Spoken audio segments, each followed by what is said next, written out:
This is the house where Dr. King stayed on weekends and summers from 1948 to 1951 for 3 years. It was one day on June 11th, 1950, right on those steps out there in the front, where Martin said, we're going out, Walter and I are going to take these two young ladies out, and they're going to a place called Mary's Cafe in Maple Shade. And the owner of the house, Walter's uncle, said, don't you dare go down there. Back then they used the word color. They said, colors aren't allowed there. Don't you dare go down there.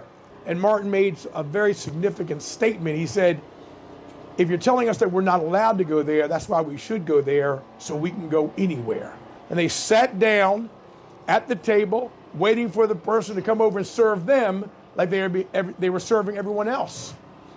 And the owner reached under the counter, pulled out a gun, put it in their face, threatened them, and then went outside, opened the door up, and shot the gun in the air. And he said these words, "I killed for less." At that moment, obviously, because of the young ladies, Dr. King got up with Walter, and they took the young ladies and they left out. A newly enacted law that just was passed and put some teeth into it in 1949. They used that law, and the owner of Mary's Cafe was found guilty, and they pressed charges against him. What a great story. Now, I'm going to tell you something. It's literally rewriting history, because what you and I know as the first great move of Dr. King was the Montgomery boycott, the sit-in, 1955.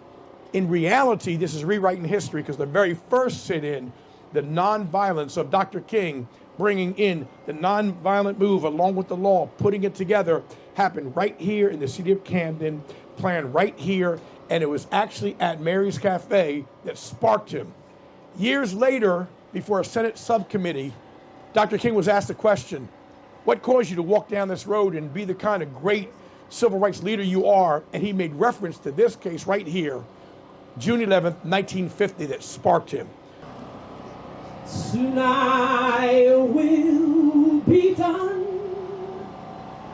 with the troubles of this world, with the troubles of this world, with the troubles of this world. What I want you to know and remember is what Dr. King did here, right here in Camden. It was the most significant civil rights movement and advancement of human rights in the history of mankind. You can go back to Moses, and there was nothing ever done like this. Because I will say half of the things I've had to done, or more than half, don't deal with things in textbooks. They really deal with a love of our people, a respect for our history, respect for our leaders, and understanding that if we don't stand in the gap, then we start rolling backwards. In dedication to Dr. Clarence B. Jones, distinguished attorney, civil rights leader, co-author of the I Have a Dream speech, former personal counsel and advisor to Dr. Martin Luther King Jr., and personally responsible for smuggling the letter from the Birmingham jail, which Dr. King wrote and released to the press by Dr. Clarence Jones. He is also the recipient of the highest civilian award you can receive by President Biden. It's the Medal of Freedom. He just received that in May of 24. You can go online and see President Biden putting that great honor around his neck. And then also, if you watch the Super Bowl this past January, he was featured in the midst of the Super Bowl. Collective remembrances are in African-American sites. They expand the African-American story and make an important and lasting contribution to the American landscape. By preserving these sites of African-American activism, achievement, and resilience, we're also recording history in spatial terms. Brian Stevenson, in his article, The Widespread Failure to Preserve African-American History, says that only 2% of the 95,000 entry on the National Registry of Historic Places are deemed, which is deemed worthy of preservation by the federal government. This is the place where MLK lived, where he performed his first act of civic disobedience. An impromptu sit-in, as Reverend Kana said, in a diner, right there on Maple Avenue, down the street from where I live.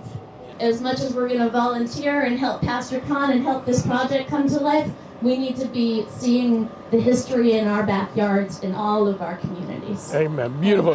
Thank you so much. Appreciate it. Proud of you.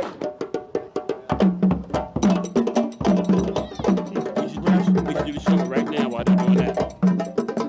Grab the shovels, give one to you, Connie, Dr. Pritchett, the white lady. So everybody has, and bring one to me, okay? Bring the new one, but make sure I got